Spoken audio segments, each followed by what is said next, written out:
And look, a leper came up and did obeisance to him, saying, Lord, if you just want to, you can make me clean.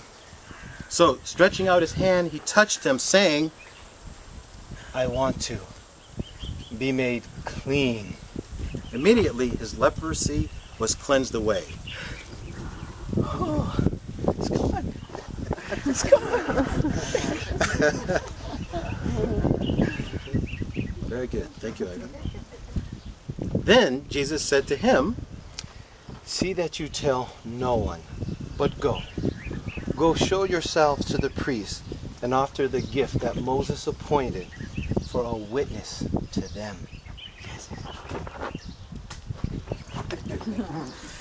Then,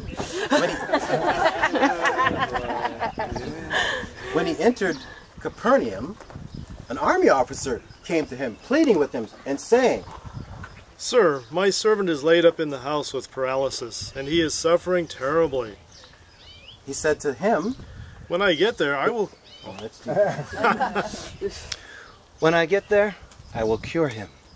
The army officer replied, Sir, I am not worthy to have you come under my roof.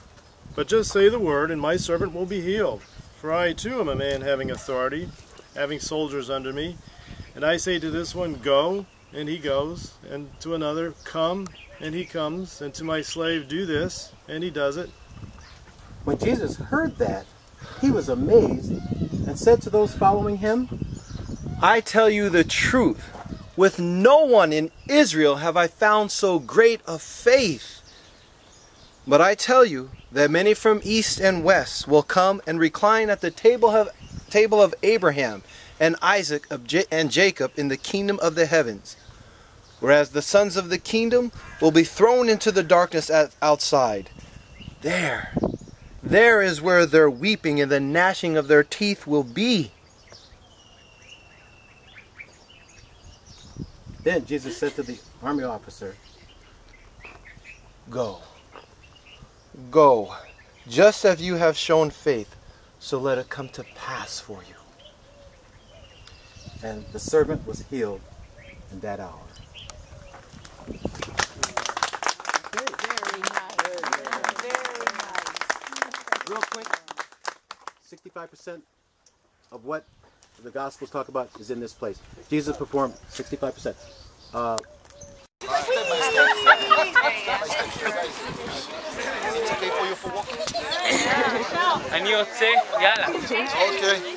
Okay, so everybody follow us.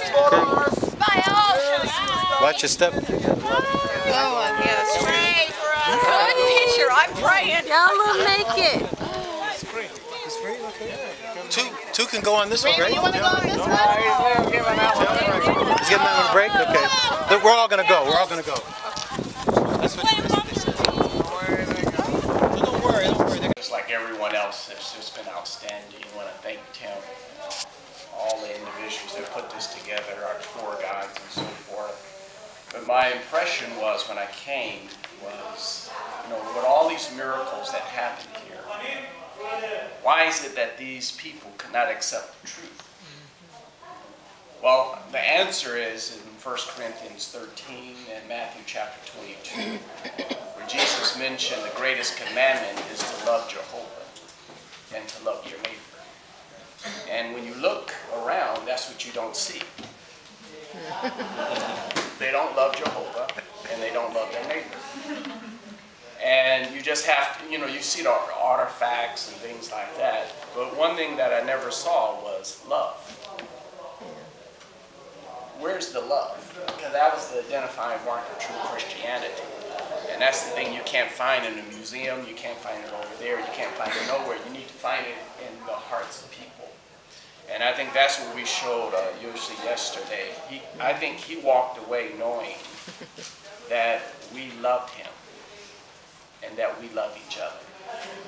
And I don't care what museum you go to, you're not going to find that. And so that's what I walked away. And it just strengthened my faith in the Bible, because all these things have happened because these people are eyewitnesses of it. And so that's what I took away. Thank you. All right, sister. What can you share with us about your impressions? I think there's two things that was real impressive with me. When we went to the Wailing Wall and seeing the men and women separate, but when we got closer to the wall, we were seeing all these women just putting their face into their Torah and crying and praying over things. And I thought to myself, these poor people, they've been doing these things for thousands of years, and they really have got to know Jehovah. Thinking about individuals like Yossi who have a good heart. And our preaching work is very important.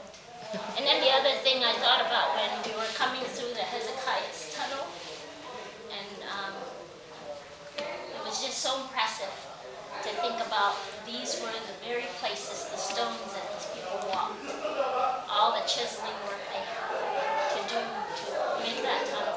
Why? Because they love children. So for each of us, every little piece of work that we do is meaningful to God. It's all part of the spiritual chiseling. What can you share with us, my brother, on your impressions? Well, a lot of it's already been covered, so you don't need to do those again, but Chinatown Cowboy, there were things that an emotion went with it, and so Yossi will see says Jehovah's people. They really love each other. And Hezekiah's tunnel was very impressive, something we've looked forward to for a long time.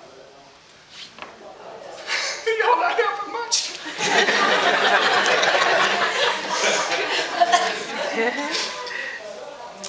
But anybody that's learned a foreign language knows the importance of learning the culture.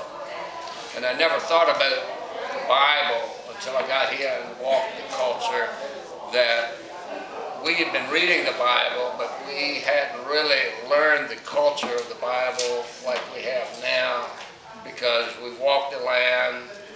As some people say, you walk the walk, you talk the talk. And so we can go back and help our brothers and sisters to live the Bible a lot better, because we've experienced things. And so a lot of the things that we've seen, we don't remember when we get back, but we will remember things that we've got an emotions attached to. That's why women remember so many things. They attach emotions to everything.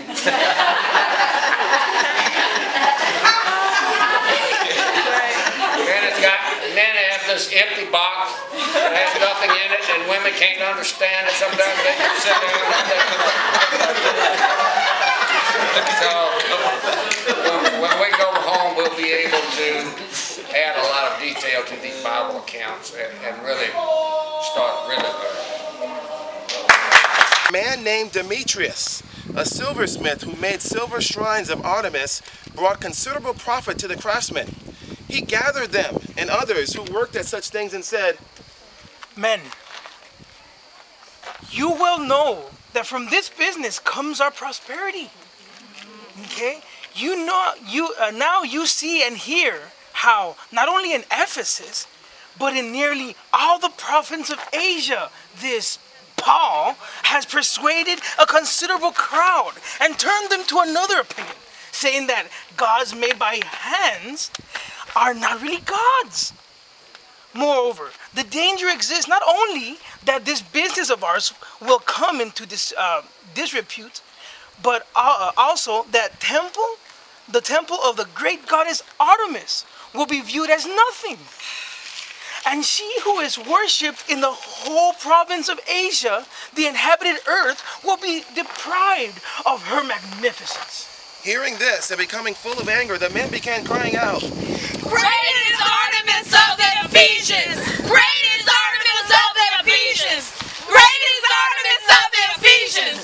Great is Artemis of the Ephesians! So the city became filled with confusion. And all together they rushed into the theater, dragging along with them Gaius and Aristarchus, Macedonians, traveling companions of Paul. For his part, Paul was willing to go inside to the people, but the disciples would not permit him. Even some of the commissioners of festivals and games who were friendly to him sent word to him, pleading with him not to risk going into the theater.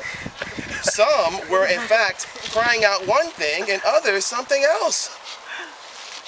For there simply was in confusion, and the majority of them did not know the reason why they had come together. So they brought Alexander out of the crowd, the Jews shoving him forward, and Alexander motioned with his hand and wanted to make his defense to the people. But when they recognized that he was a Jew, they all started shouting in unison for about 2 hours. Great is Artemis of the Ephesians! Great is Artemis of the Ephesians! Great is Artemis of the Ephesians! Great is Artemis of the Ephesians! When the city recorder had finally quieted the crowd, he said, Men of Ephesus, who really is there among men who does not know that the city of the Ephesians is the temple keeper of the great Artemis, and of the image that fell from heaven? Since these things are indisputable, you should keep calm and not act rashly. For you have brought these men here who are neither robbers of temples nor blasphemers of our gods. So if Demetrius and the craftsmen with him do have a case against someone, court days are held and there are proconsuls. Let them bring charges against one another. But if you're searching for anything beyond that, it must be decided in a regular assembly. For we are really in danger of being charged with sedition over today's affair, since there are no grounds we could present as a reason for this disorderly mob. and after saying this, he dismissed the assembly.